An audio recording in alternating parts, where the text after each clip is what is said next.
বেসরকারি বিশ্ববিদ্যালয়ে প্রতি বছর ৭০ ভাগ আসন খালি থাকে, তারপরও আরও ১৭টি নতুন বিশ্ববিদ্যালয়কে অনুমোদন দেওয়া হচ্ছে।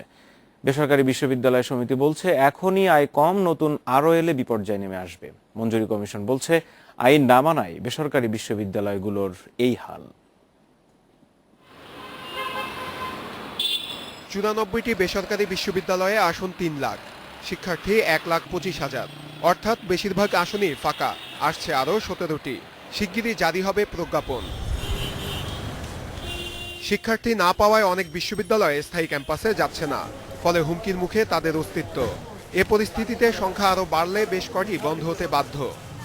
এই ইউনিভার্সিটিগুলোনে তারা ছাত্র সেরকম পায় না। ৯৪টা ৯৫টা আরও 2টা 1টা 4টে 5টা 10টা আসতেছে, 100টার উপরে হয়ে যাবে। কিন্তু শিক্ষার্থী কিন্তু সেরকম, হ্যাঁ শিক্ষার্থীও বাড়তেছে, কিন্তু ইউনিভার্সিটির সংখ্যাও কিন্তু অনেক বেশি। সেটা কিন্তু একটা কারণ। মঞ্জুরি কমিশন বলছে, সংখ্যা কোনো বিষয় নয়, মানই বেশি গুরুত্বপূর্ণ।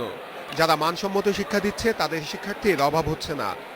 লোকজনের বেতন দেয় কোত্থেকে, হ্যাঁ, কর খাজনা দেয় কোত্থেকে, ইলেকট্রিক্যাল বিল দেয় কোত্থেকে। ছাত্র ভর্তি হয় নাই, তারপরও খোলা আছে, তার অর্থ হচ্ছে এখানে নিশ্চয়ই কোনো একটা বদ মতলবে এগুলি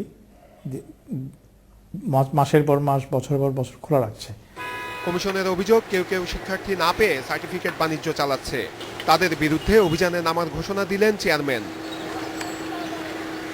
নূরে আলম, ইন্ডিপেন্ডেন্ট নিউজ, ঢাকা।